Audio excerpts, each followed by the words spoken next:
In addition to supplying our food, these four systems provide virtually all the raw materials for industry except minerals and petroleum derived synthetics.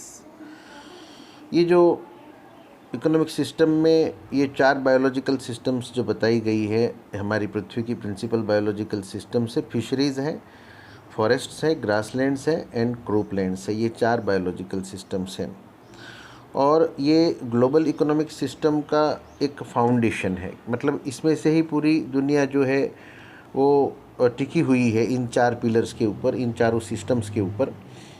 तो ये चारों चीज़ें हमें क्या देती है? तो फूड तो देती है, in addition to supplying our food तो देती है, लेकिन these four systems provide virtually all the raw materials for industry के लिए हर प्रकार का रॉ मटेरियल भी ये जो चारों सिस्टम है वो हमें प्राप्त कराती हैं। वर्चुअली से मतलब है यहाँ पर वेरी नियरली या तो फिर ऑलमोस्ट हर प्रकार का जो रॉ मटेरियल है वो दिलाती है, except minerals and petroleum derived synthetics. Minerals and petroleums के अलावा, मतलब मिनरल्स एंड पेट्रोलियम्स है वो तो मतलब पृथ्वी के अंदर से हम निकालते हैं, ये भी इसका एक सिस्टम ही है। लेकिन ये जो चारों सिस्टम है जैसे कि फिशरी है, फॉरेस्ट है, ग्रासलैंड है एंड क्रोपलैंड्स है, तो इसमें पेट्रोलियम एंड मिनरल्स जो है वो पैदा नहीं किया जा सकता, वो पृथ्वी के गर्भ में है और उसे हम यूज़ करते हैं। डिराइव्ड सिंथेटिक्स मतलब सिंथेटिक्स जो है वो उसमें से हम बना सकते हैं, प्राप्त कर सकते हैं। तो यहाँ पर सिंथेटिक्स से मतलब है कि कॉम्बिनेशन ऑफ डिफरेंट मटेरियल जो है उसमें से जो बनाया जाता है उसे हम सिंथेटिक चीज़ें कह सकते हैं। In areas of the world human claims on these systems are reaching an unsustainable level, a point where there productivity is being impaired.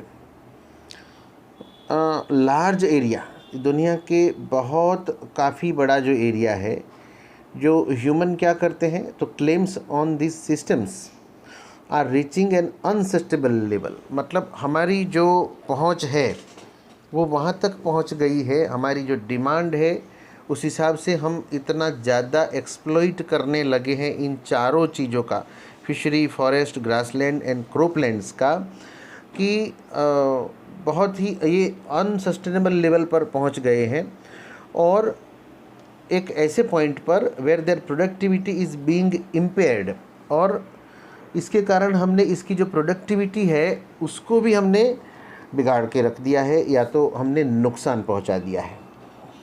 उसकी प्रोडक्टिविटी को हमने क्या कर दिया है, तो एक अडल्ट्रेशन भी कर दिया है और साथ साथ उसको नुकसान भी पहुंचाया है। मतलब हम ज़्यादा, बहुत ही ज़्यादा एक्सप्लॉइट करने लगे हैं।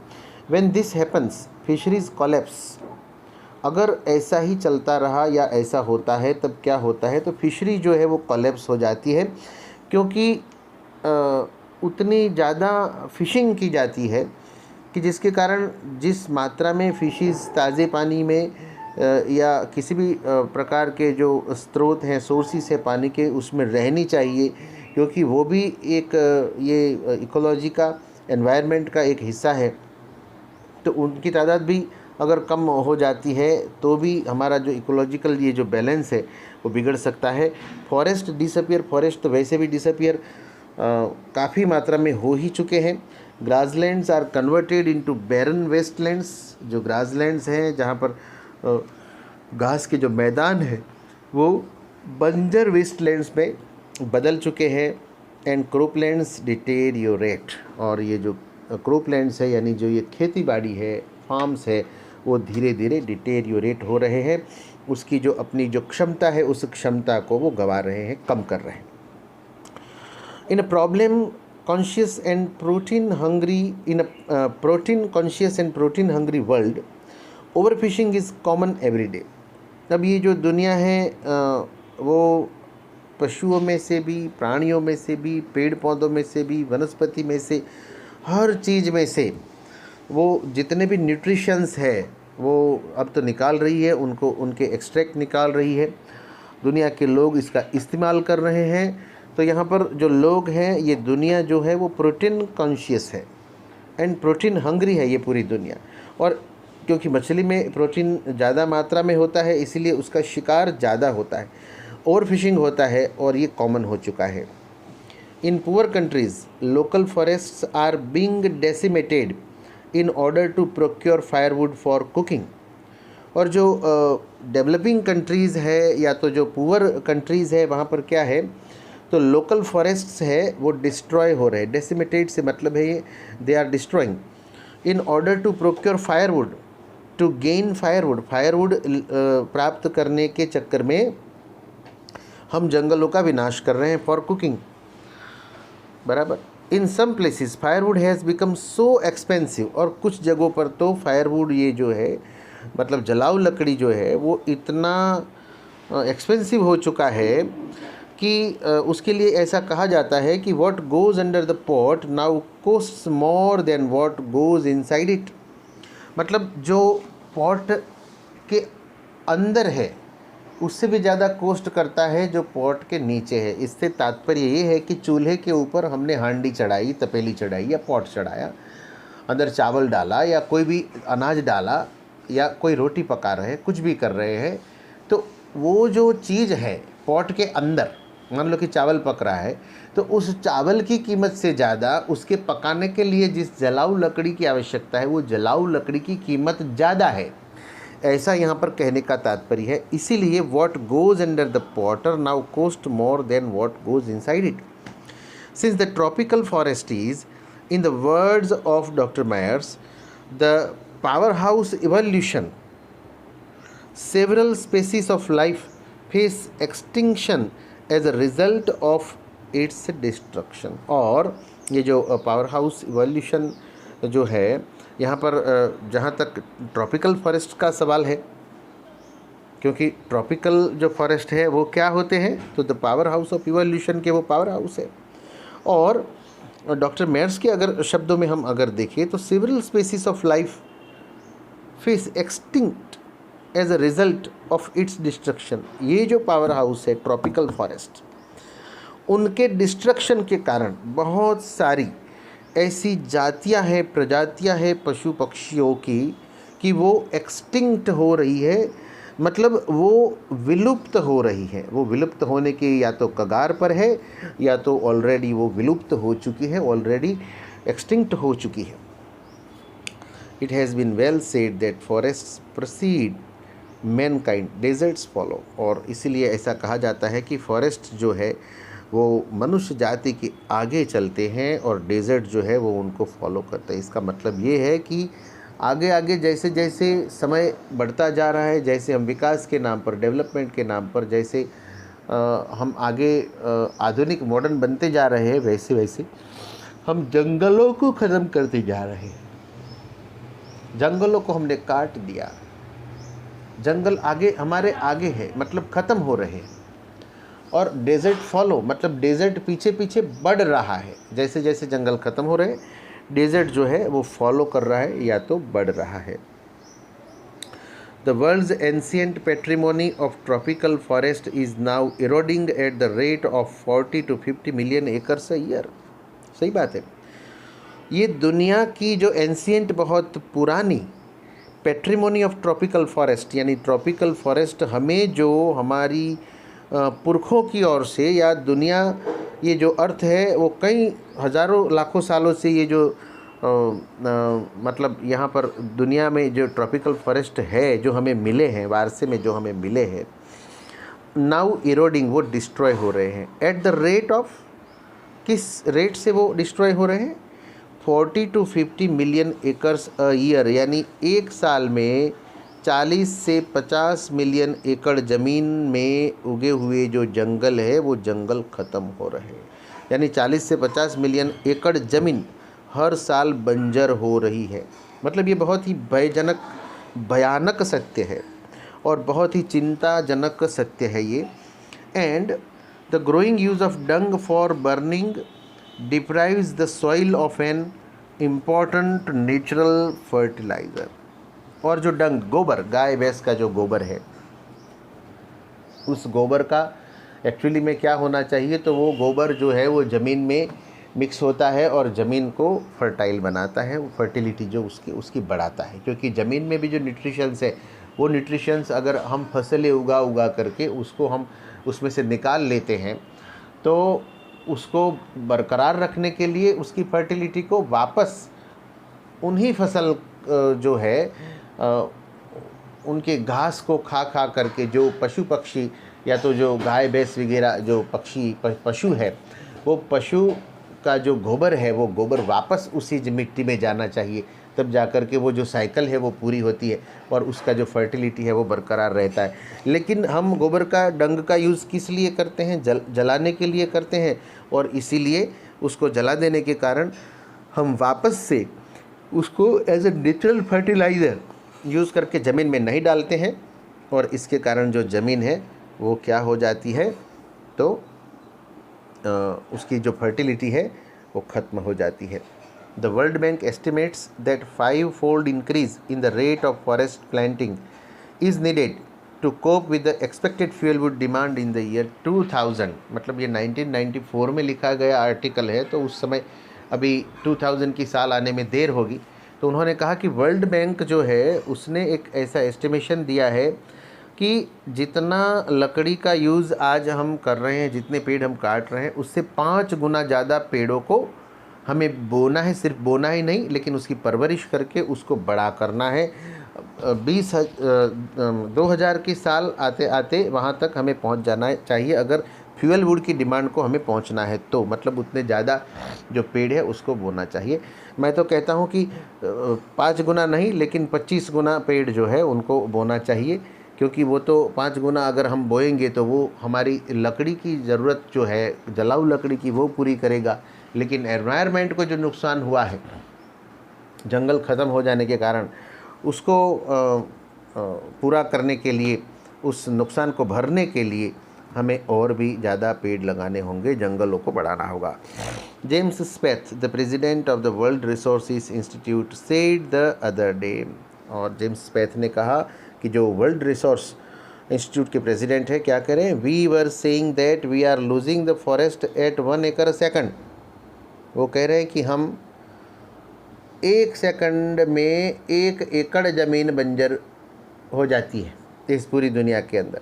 But it is much closer to 1.5 acre to a second। लेकिन वो कह रहे हैं कि अब हम 1 ही सेकंड में 1.5 एकड़ ज़मीन गंवाने लगेंगे। वो समय बहुत दूर नहीं है, क्योंकि ये बात हुई है आज से 25 साल पहले जब ये बात हुई है, और उस बात को तो आज 25 साल हो गए।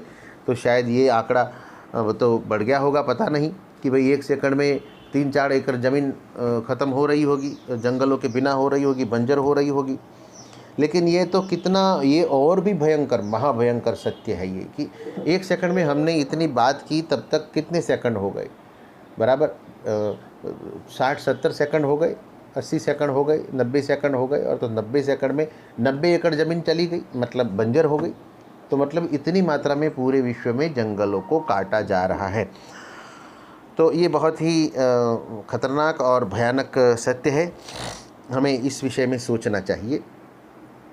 Article 48A of the Constitution of India provides that the state shall endeavour to protect and improve the environment and to safeguard the forest and wildlife of the country। Article 48A जो है भारत का जो संविधान है उसका article, ये कहता है कि गवर्नमेंट को इसके लिए मेहनत करनी चाहिए, प्रयत्न करने चाहिए कि जो एनवायरनमेंट है उसको इम्प्रूव किया जा सके, सेफगार्ड किया जा सके फॉरेस्ट को, और वाइल्ड लाइफ हमारे जो देश की है उसको सेफगार्ड किया जा सके।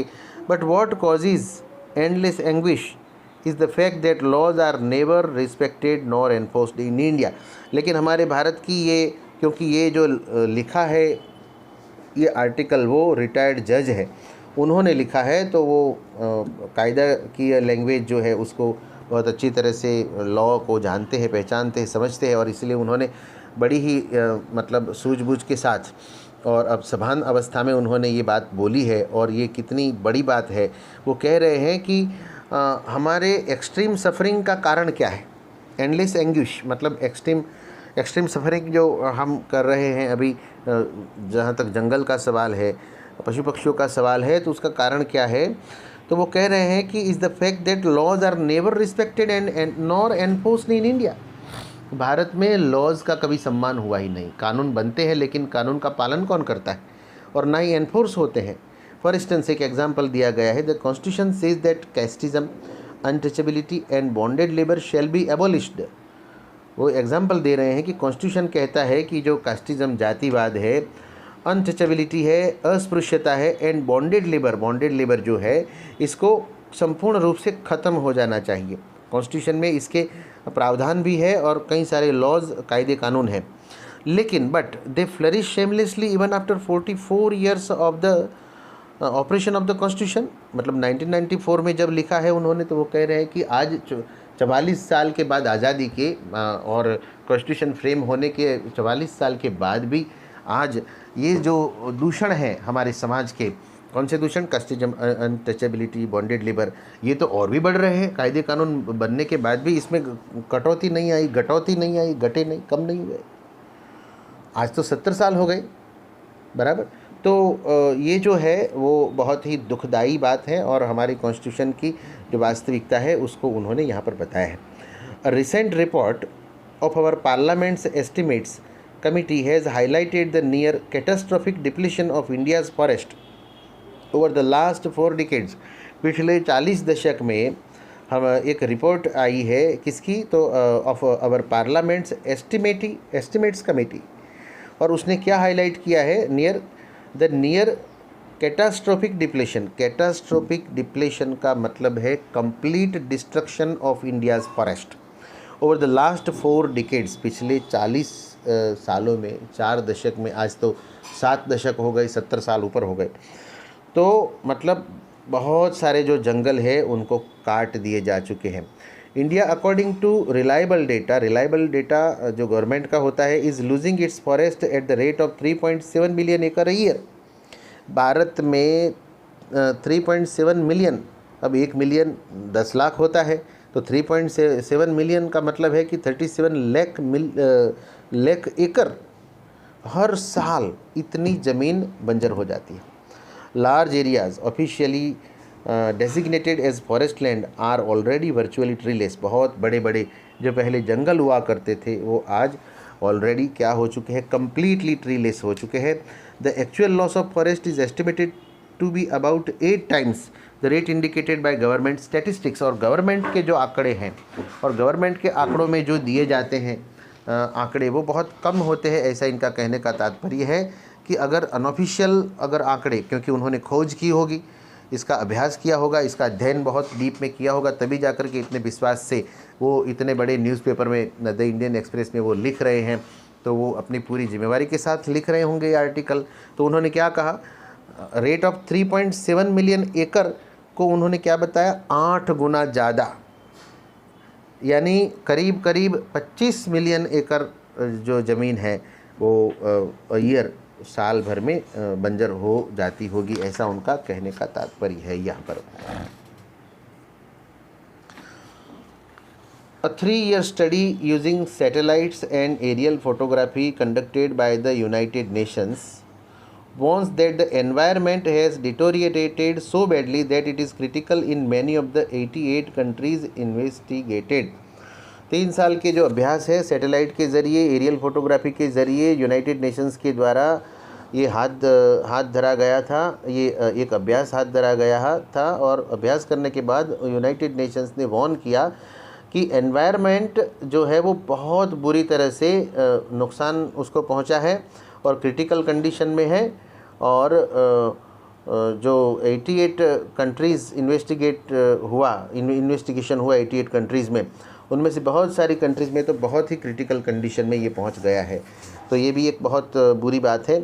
There can be no doubt that the growth of world population is one of the strongest factors distorting the future of human society. अब सबसे बड़ी बात यहाँ पर आती है वो ये है कि जो वर्ल्ड पॉपुलेशन है वो काफ़ी बढ़ रहा है। डिस्टोर्टिंग का मतलब है कि ये जो मतलब एक truly change shape, not truly changing shape, लेकिन यहाँ पर ऐसा तात्पर्य है यहाँ पर कहने का कि ये जो फैक्टर्स जितने भी है हमारे ह्यूमन सोसाइटी के जो फ्यूचर को बिगाड़ने वाले या फ्यूचर को बर्बाद करने वाले, उसमें ये भी एक बहुत बड़ा यानी स्ट्रॉन्ग फैक्टर है, स्ट्रॉन्गेस्ट फैक्टर है, one of the strongest factor है।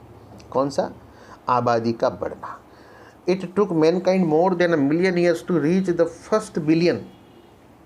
मतलब पहले बिलियन लोग तक पहुँचते पहुँचते मनुष्य जाति को 1 million ईयर हो गए 10 लाख साल में वो फर्स्ट बिलियन तक पहुँच पाए थे। That was the world population around the year 1800। और ये जो था वो पूरी दुनिया की पॉपुलेशन थी वो 1800 की साल में, यानी कि 1800 की साल में बिलियन 1 बिलियन की आबादी थी। By the year 1900 second billion was added. और फिर सिर्फ 100 साल में दूसरा 1 बिलियन ऐड हो गया। ये समझने जैसी बात है कि 10 लाख साल में पहले बिलियन तक आबादी पहुंचती है और फिर 100 साल में ही दूसरा बिलियन ऐड हो जाता है अंदर। तो ये कितनी भयानक चीज़ है। And the 20th century has added another 3.7 billion. और 20वीं सदी में दूसरे 3.7 बिलियन ऐड हुए। The present world population is estimated at 5.7 billion. और उस समय 5.7 बिलियन लोग है, ऐसा पॉपुलेशन उस समय का 1994 का। उस बात को आज 25-26 साल हो गए, तो मोर देन 6 बिलियन होगा अभी तो, करीब 7 बिलियन के आजू बाजू। Every 4 days the world population increases by 1 million। यहाँ से हम कल्पना कर सकते हैं कि हर चौथे दिन 10 लाख नए लोग इस दुनिया में ऐड हो जाते हैं, हर चौथे दिन। और ये तो बढ़ते तो है, लेकिन उस साथ साथ उसका रेट भी बढ़ता जाता है। तो ये बहुत ही चिंता का विषय है। Fertility falls as income rise. जैसे जैसे इनकम राइज होती है, फर्टिलिटी कम होती है, फॉल्स होती है, ऐसा कहने का तात्पर्य। फर्टिलिटी का मतलब है यहाँ पर बच्चे पैदा करने की जो शक्ति, उसकी बात हो रही है। एजुकेशन स्प्रेड होता है एंड हेल्थ इम्प्रूव होती है। दस development is the best contraceptive. इसीलिए अगर ज़्यादा डेवलपमेंट होगा, लोगों में ज़्यादा जागृति आएगी, अवेयरनेस आएगी, तो ये कॉन्ट्रासेप्टिव यानी कि बच्चों को पैदा करने से रोकने वाली जो ये सिस्टम है, उस सिस्टम को हम यहाँ पर कॉन्ट्रासेप्टिव कहेंगे। ऐसी मेडिसिन भी होती है, कॉन्ट्रासेप्टिव मेडिसिन्स। तो हम यहाँ पर इस चीज़ को कहेंगे एज ए मेडिसिन के तौर पर, मतलब एक सिस्टम के तौर पर। यहाँ पर ये कहना चाहते हैं कि पहले लोग अनजाने में ही, मतलब जागृति नहीं थी तो 8-8, 10-10 बच्चे पैदा कर देते थे, 12-12, 15-15 बच्चे भी किसी के थे, ऐसे भी बातें सुनी हुई है। और 4-5 बच्चे, 6-7 बच्चे, 6 भाई हैं हम, 8 भाई हैं हम, 7 भाई हैं, 7 बहनें हैं, ऐसा सुना करते थे आज से 25, 30, 50 साल पहले।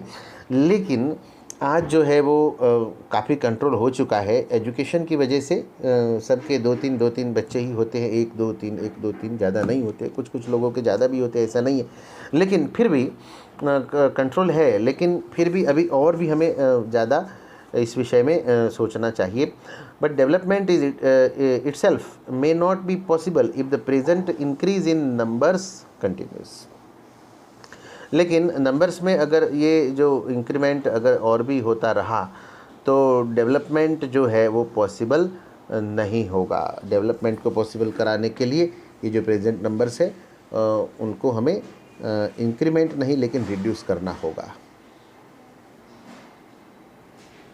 The rich get richer and the poor beget children which condemns them to remain poor.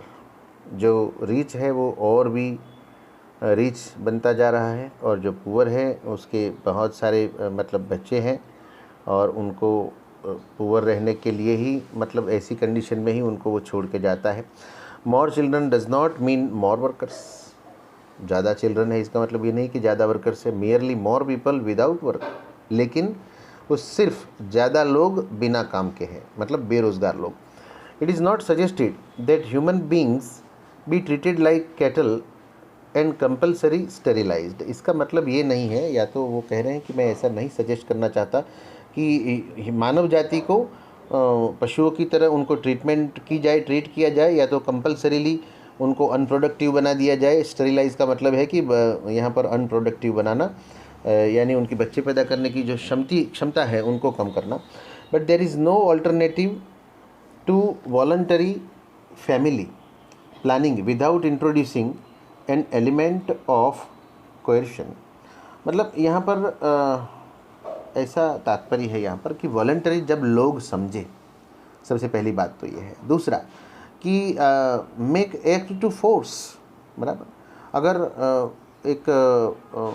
एक ऐसी एक्ट बना ली जाए, एक ऐसा फोर्स हो जाए और लोगों में अवेयरनेस बहुत ज़्यादा आ जाए तो शायद ये बात बन सकती है।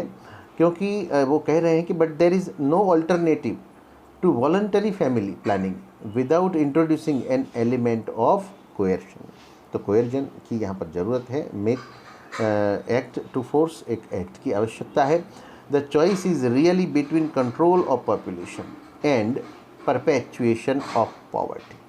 और चॉइस यहाँ पर दो चीज़ों के बीच में है, between control of population and perpetuation of poverty, making something continue for long time, that is called perpetuation हम कह सकते हैं। तो जो लंबे समय तक ये जो मतलब पॉवर्टी है उसको या तो हम आगे बढ़ाए रखें या तो हम पॉपुलेशन को कंट्रोल करें। क्योंकि पॉपुलेशन को कंट्रोल करेंगे तो बहुत सारी चीज़ें ऑटोमेटिकली कंट्रोल हो जाएगी। एनवायरनमेंट जो है उस वो भी बच जाएगा और डेवलपमेंट भी होगा, जंगल भी बढ़ेंगे। क्योंकि पॉपुलेशन जितनी ज़्यादा होगी उतना कंजम्पशन हर चीज़ का ज़्यादा होता है, जो 4 पिलर पहले बताए हैं। तो ये सारी चीज़ें यहाँ पर बहुत ही आवश्यक है।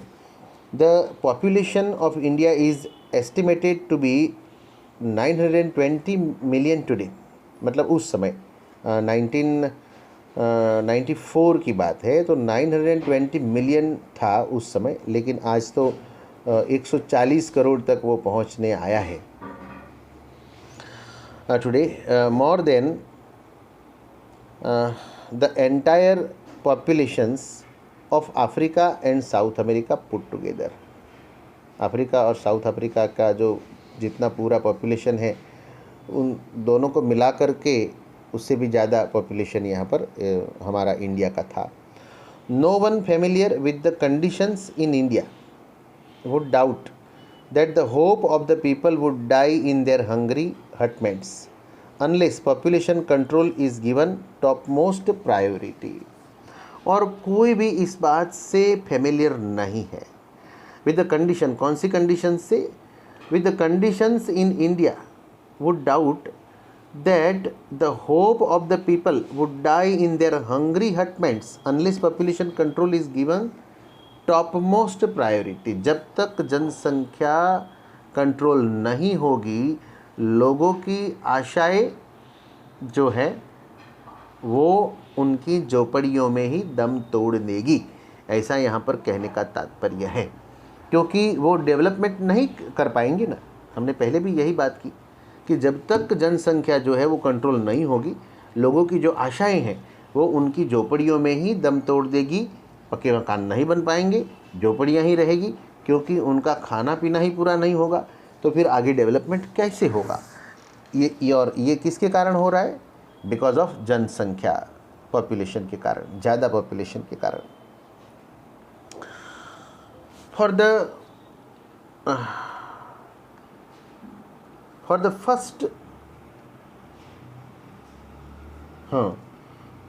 The first time in human history we see a transcending concern, the survival not just of the people but of the planet। मतलब ह्यूमन हिस्ट्री में, मानवीय इतिहास में पहली बार ट्रांसेंडिंग कंसर्न का मतलब है टू वरी, चिंता करना। हम चिंता करने लगे हैं। सिर्फ ऐसा नहीं कि हम चिंता कर रहे हैं survival not to just of the people, लोगों के सर्वाइवल की चिंता हम नहीं करने लगे। क्योंकि आज तक तो हमें लोगों के सर्वाइवल की चिंता थी, खाना पीना, रोटी कपड़ा मकान, बेसिक चीज़ें, ज़रूरतें, एजुकेशन, हेल्थ, इन सब चीज़ की चिंता थी। लेकिन अब हम धीरे धीरे प्लेनेट की भी चिंता कर रहे हैं, क्योंकि प्लेनेट अगर ऐसा ही चलता रहा तो प्लेनेट ख़त्म हो जाएगा। We have begun to take a holistic view of the very basis of our existence. अब हमने सभी चीज़ों को साथ में ले करके, क्योंकि हमारे एग्जिस्टेंस का बेसिक क्या है, ये प्लेनेट, ये धरती। और धरती खाली खाली प्लेनेट नहीं, हरी भरी धरती, वादियों से भरी, जंगलों से भरी, तालाबों से भरी, समंदर की लहरों वाली, नदियों वाली, ऐसी जंगलों वाली, पशु पक्षियों से भरी ऐसी पृथ्वी की हमें आवश्यकता है। और ऐसी पृथ्वी तब बनी रहेगी जब हमारी पॉपुलेशन कंट्रोल होगी और पॉल्यूशन, ये दोनों चीज़ों का हम कंट्रोल करेंगे तब। The environmental we have begun to take a holistic view of the very basis of our existence. The environmental problem does not necessarily signal our demise. Environmental problem जो है, बराबर, डिमाइज से मतलब है यहाँ पर डेथ से मतलब है। It is our passport for the future. Environmental problem does not necessarily signal our demise. ये सिर्फ मतलब वो नहीं करना चाहिए नेसेसरीली हमारे डिमाइज, डेथ को रिप्रेजेंट या तो सिग्नल नहीं करना चाहिए। It is our passport for the future. ये हमारे फ्यूचर का पासपोर्ट है। हाँ, क्योंकि हमें आगे जाना है, आगे बढ़ना है, तो एनवायरमेंटल प्रॉब्लम को हमें सॉल्व करना होगा। The emerging new world vision has ushered in the era of responsibility. और नई दुनिया का नया विजन, नई दृष्टि से हमें दुनिया को देख करके, हमें अशर्ड का मतलब है to lead in the era of responsibility, जिम्मेवारियों की एज में हमें जाना होगा। It is a holistic view, और ये सर्वग्राही व्यू है। An ecological view, seeing the world as an integrated whole rather than a dissociated collection of parts. और पूरी दुनिया को अब वो समय आ चुका है कि हम दुनिया को डिसोसिएटेड कलेक्शन ऑफ पार्ट्स में न देखें। हम अलग अलग देश के रूप में हम पूरी दुनिया को न देखें, लेकिन हम पूरी दुनिया को हम एक प्लैनेट के रूप में, हमारे घर के रूप में देखें। पूरी पृथ्वी है जो है वो हम सबकी है, ऐसे पृथ्वी के रूप में as a whole holistic view से देखें। अब इन लोगों की आंखें आज खुली है, और हमारी जो भारतीय संस्कृति है वो तो पहले से हज़ारों लाखों साल से कहती आई है, वसुदैव कुटुंबकम। ये दुनिया जो है वो वर्ल्ड जो है, world, the whole world is the family. पूरी दुनिया एक कुटुंब है, फैमिली है। हम तो पहले से चिल्लाते आए हैं, इनकी आंखें अब खुली है, कोई बात नहीं है। Industry has most crucial role to play in this new era of responsibility. Industry जो है उसका भी बहुत ही वाइटल रोल नई एरा में उसकी रिस्पॉन्सिबिलिटी रहेगी। Water transformation would be affected if more businessman shared the view of the chairman of DuPont, Mr. Ager S. Woolard, who 5 years ago declared himself to be the company's chief environmental officer। मतलब industry का बहुत बड़ा role रहने वाला है। आगे भी जाकर के उनको भी बहुत ही एनवायरनमेंट कॉन्शियस बनना होगा और बहुत ट्रांसफॉर्मेशन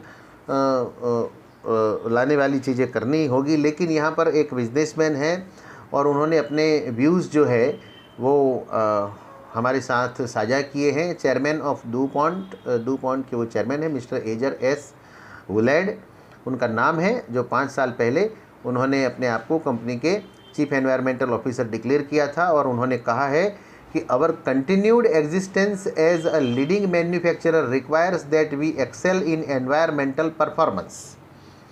मतलब जो इंडस्ट्री के मालिक है, जो इंडस्ट्री चलाने वाले लोग हैं, वो उनको चाहिए कि उनका जो एग्जिस्टेंस है एज ए लीडिंग मैन्युफैक्चरर, तो उसको क्या रिक्वायरमेंट है, that we excel in environmental performance. उनको हमेशा एनवायरमेंटल परफॉर्मेंस में एक्सेल करना चाहिए होगा। मतलब नंबर 1 टॉप पर रहना होगा कि सबसे इस पूरी दुनिया में, पृथ्वी के ऊपर जितने भी इंडस्ट्रियलिस्ट है उनको एनवायरनमेंट की सबसे ज़्यादा चिंता करनी होगी। कहने का उनका ये तात्पर्य है। Of all the statements made by Margaret Thatcher during the year of her prime ministership, none has passed too decisively into the current queen of English uses as her felicitous words। मतलब जो Margaret Thatcher जो है, जब वो prime minister थे तब उन्होंने statement दिया था। और ऐसा स्टेटमेंट कैसा, none has passed too decisively having important effect, मतलब ऐसा इम्पोर्टेंट इफेक्ट वाला जो स्टेटमेंट है वो किसने दिया नहीं, into the current coin of English language में।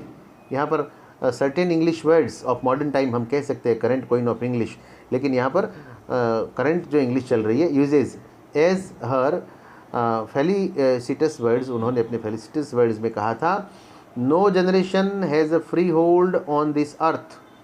किसी भी जनरेशन को, ध्यान देना, किसी भी जनरेशन को इस दुनिया के ऊपर इतनी ज़्यादा स्वतंत्रता नहीं है, owing something for unlimited time, बहुत ज़्यादा लंबे समय तक या ज़्यादा स्वतंत्रता नहीं है। All we have is a life tenancy, हम जो है वो इस पृथ्वी के ऊपर आए हैं लाइफ टेनेसी मतलब एक किराएदार के हिसाब से, with a full repairing lease, और साथ में रिपेयरिंग कंडीशन भी हमने रखी है।